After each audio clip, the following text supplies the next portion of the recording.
So, hello again. Today, boys and girls, I'm going to be changing out the gas tank in their 78 Toyota pickup truck, because the one that's in here has holes in the front that I have tried 3 times to repair, and it's just not working. Right along here in the front, where it sits, there's holes in the metal in the bed. That's why I have the wood in. And leaves fall down in here and sit here, and they get wet, and they release acid, which eats the steel over time. I'm not going to go into repair because it didn't work. But we have ourselves a brand new used gas tank from Yota Jim in Colorado, who so far has been treating me really good. I absolutely recommend them. Really good thing is, this one came out of a 77 Chinook, which is an RV, a motorhome, which means it has a lot less miles on it. As you can see, it's in pretty good shape, very minimal rust. Even the paint's nice. No problems at all, no holes. Just getting started on cleaning up the flanges and the connections and the fill tube here where it's got a little rust. This will come right off. We'll sandpaper and steel wool. But we'll get on it, brush this all down, get a little cleaner, get ready to go. Stand by.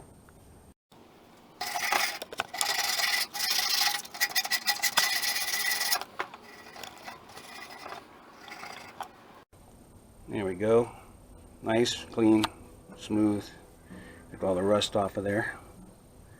Wasn't too hard, took about 5 minutes. Here and there. And inside of here, because this is where your rubber ring goes to seal the flange. On to the next bit. Yota Jim very kindly set along the original drain plug for the tank. I pull this out and clean the washer underneath. It should have a washer. 17 millimeter, I think. Yes. 17 millimeter. Just make sure it's nice and snug, don't overdo it. You'll strip the threads out. Here we go. All nice and brushed down, cleaned off. Just brushed all the dirt off. You could sand this all down or chemically strip it and repaint it. It's a pretty fair amount of original paint on this one. I'm not going to bother with it. And while I've got this out and be able to show it to you, is the front, is the back. Up to 78, it only had one flange, 6 holes, like this. Afterwards, they had the 6-hole flange, but it was here. And then back here, they had the 5-hole flange for the sender. But 479, 78 on back, I don't know how far back, but at least a 75. This flange and the stem that's on it that holds the electric fuel pump, the sender mounts on that stem. I'll show you that later when I get to it, because I got to put my refurbed sender back in. But that's the difference on it. The outline of the tank looks the same as the older ones. I think an 81 or up will probably fit. If it's a long bed tank and it's 17 gallon, because it has extra length on it. Holes, patterns look about the same from the pictures I've compared. 3 on each end, no big deal. So it should work. There are some differences in where the return goes in. It goes into the new flange instead of separate like this. It's a little old school. And the fill and the vent are back here where they belong. Except, there we go. That would be mounted flat. You see how they're up on an angle like that? The angle's about right too. So one of those might work, but they're like $200, $225. I couldn't afford it. Got a good deal from Yota Jim on this for $100. Solid, no holes, no rust, no big deal. So we're going to move on. We'll be back. So first thing we're going to do is we're going to take the cap off. You're going to have a look at that. See the nice crack in the gasket there? That's not good. So I've got a new one of these coming in. They're still made in the USA by Stant. You can find them on Rock Auto for about $2 or $3 a piece. Most local parts stores are going to have them for $5, $6, or even $8 a piece. So there you go. Filler neck is attached to the sheet metal here with three 10mm bolts. Just go ahead and take those out first. Okay, so now I'm going to go ahead and jack up the right rear of the truck because that's the side the gas tank's on. You can see it in front of the axle. Just jack it up to a couple notches of height on the jack stand. I'll be leaving both of these in while I'm under the truck. I take no chances. Got a block over on the other side wheel so it doesn't move. The truck's also in gear, so it doesn't move. Also, see, I put the jack up under the spring perch. It's a nice, strong jacking point.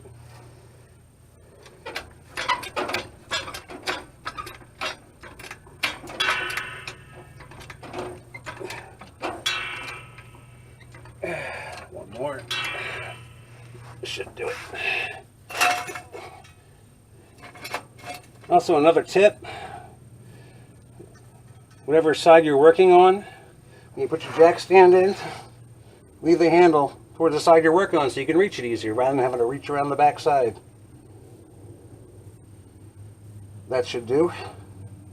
Could even take it up one more if I felt like it. Why not?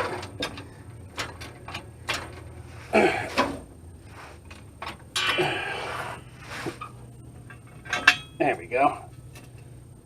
Should give me plenty of room up under there. If not, I can do the right front. So here's the look from the top. There's the flange, which corresponds to that. There's a plug here with two wires that go into it, one for the fuel pump, one for the sender. This is a capacitor. It's meant to smooth out the fluctuations of the sender as it bobs about, moves up and down. I don't know if you can see that, but see the leaves down there? Not good. But also there's return fuel line, and this wire, see, it's got plenty of slack on it. There's enough slack on that line to actually drop the tank to the ground because I've had it out before, so I know that. You may not have that luxury. You may only be able to get it down a couple inches, then have to fish around there to get the clamp off. So there we go. Down the bottom. Let's see, where's my wrench? There we go.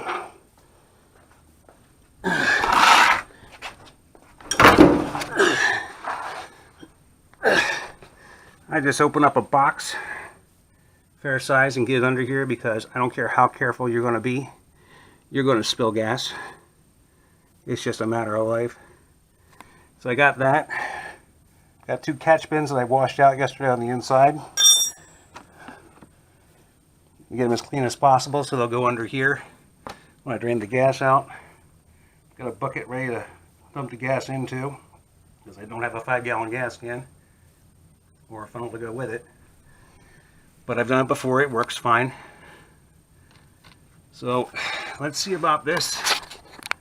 Let's see what we can do. Do a little angle here. That's too much.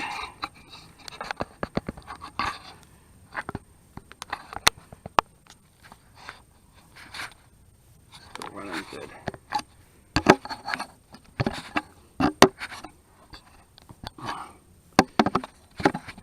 I hope you can see what's going on. Get that under there first. And again, drain plug 17mm. I don't know about later years, you'll have to figure it out.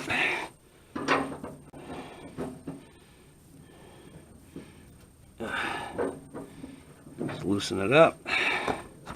Oh yeah, most important point.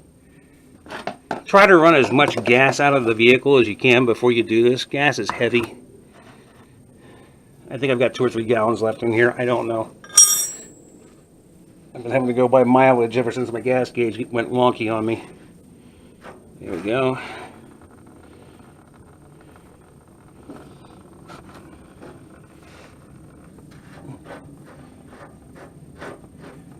If you don't like gas in your hands, get some gloves. I don't mind it so much. Go slow, easy.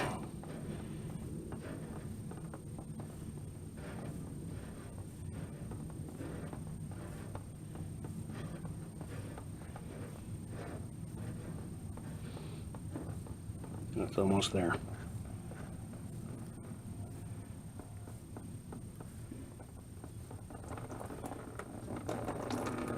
There we go. Smells like gas.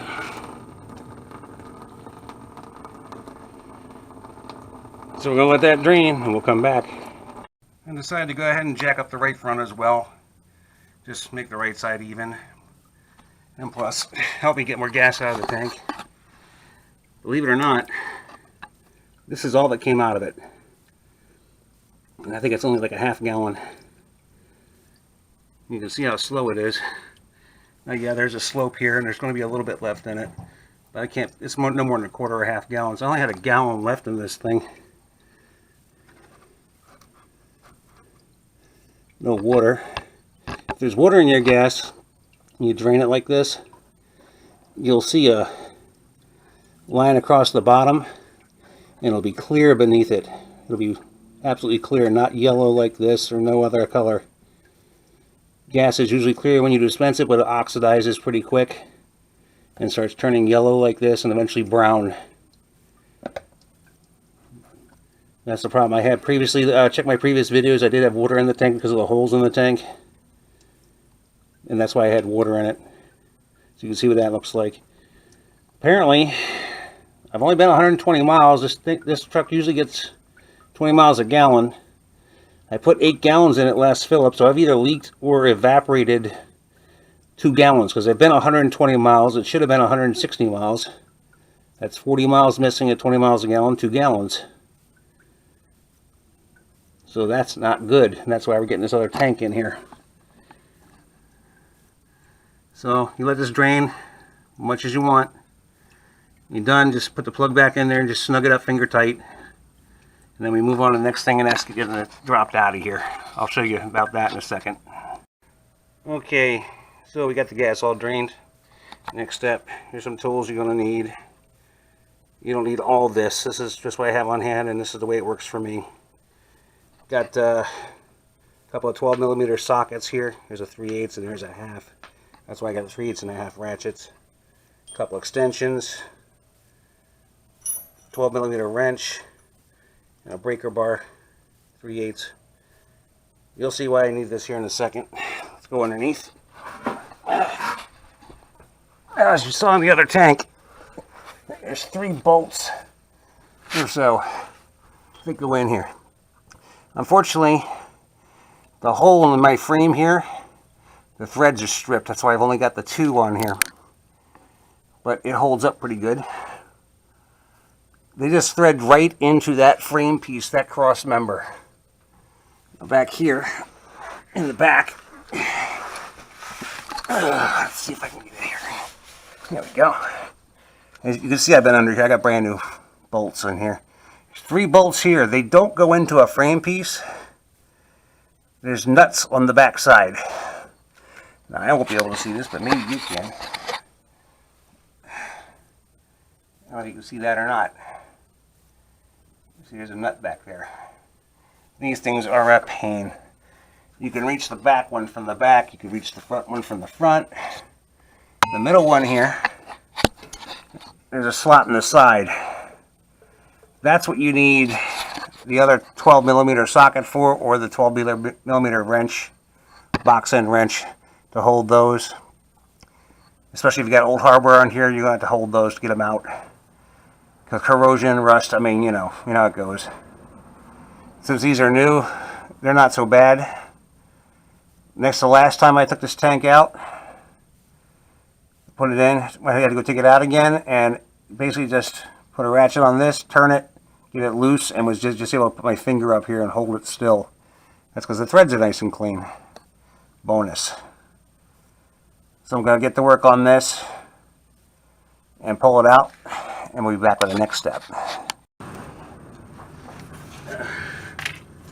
Yep, and there's our problem. The epoxy peeled right off. Oh well.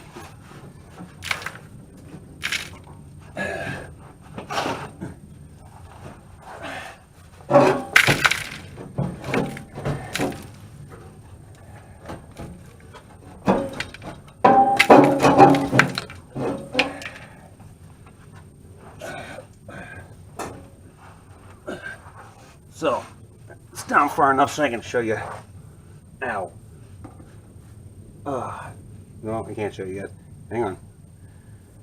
I can show you something. Hang on. Here we go. See the stem right there? Well, excuse me, the flange. That metal pipe coming out is the feed from a fuel pump. It goes to that rubber line and goes up. You'll be wise to get some masking tape and mark these before you disconnect them so you know which is which. You don't want this flowing backwards. The other line's a return line. That would be a bit of a problem. But just gotta wiggle this thing some more and get it out of here. I don't know if I'll subject you to that or not. For now, I'll keep it running. Oh boy, there's a bunch of junk in here. Leaves, pieces of crap.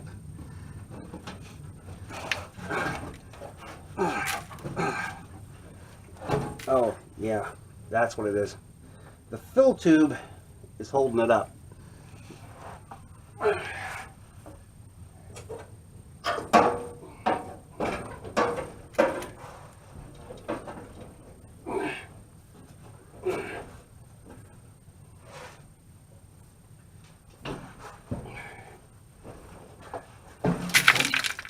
I might just leave this in to show you. This is a relatively easy job, but there's always struggles.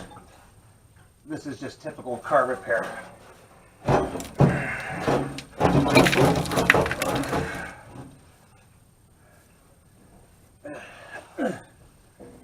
The fill tube goes up over the frame. It's a tight fit. And not always easy.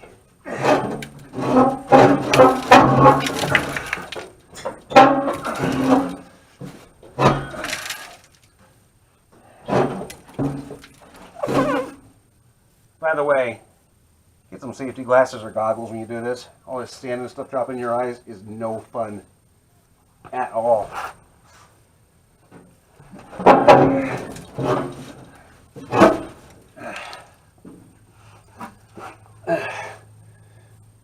I'll be back. There we go. Let's check and make sure you're running. There you go. Got it loose. I forgot. You have to pull the drive shaft side down first. And then it starts tipping out for you. Then you start feeding the fill tube through like that. And about another minute, I'll have it out of here and I'll show you what it looks like. Okay, so there you go. Tank's out. Looks alright, don't it? Yeah, well, not quite so much. Here's my repair that I did. This is epoxy paste. It's called PC7. It's supposed to be really, really good. It looks like it's stuck everywhere except where I need it to. It just bubbled up and split apart on me. And I gotta tell you, I really took my time doing this too. See, there's fiberglass here. It looked like it just separated right from the metal. And I cleaned it up too and prepped it really good. Give it something to stick to. Apparently, not good enough. So next, we take the fill tube and the vent tube off of here. There's no need to disassemble this unless you're replacing these hoses. Just take these off, come straight off.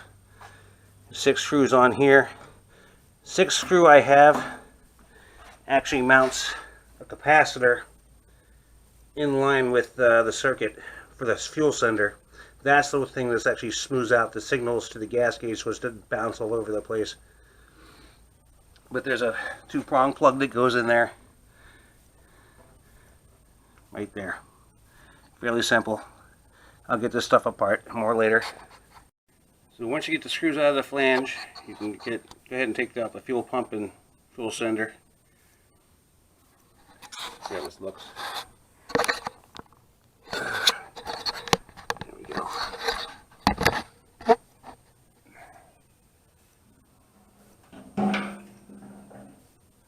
Here's the sealing ring.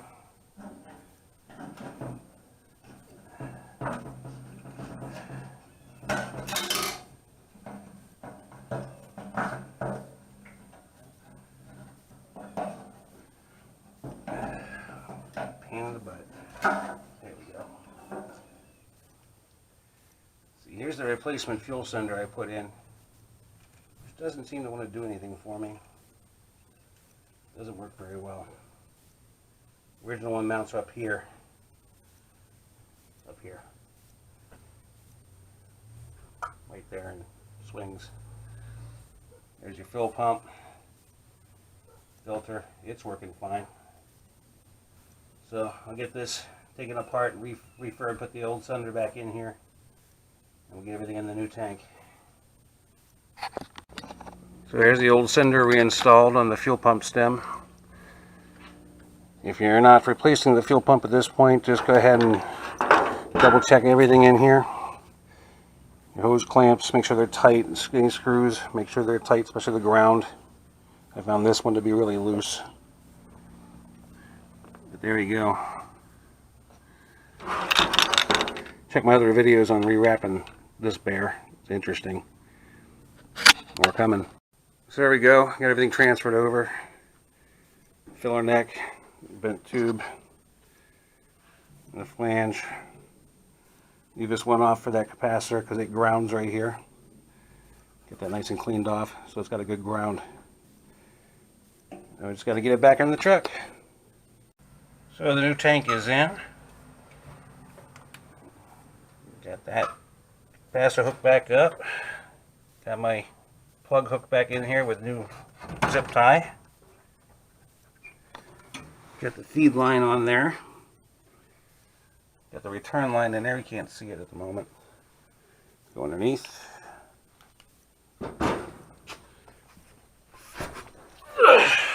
There we go.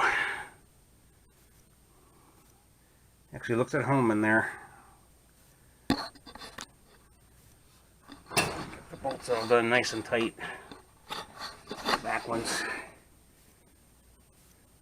They actually went pretty easy.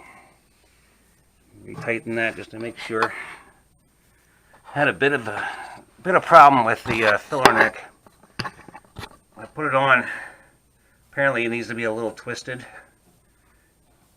So basically what you do is just loosen this clamp on the big hose so you can twist this a little bit. Get them lined up. Put these 3 bolts in first. Come back and retighten this. No problem.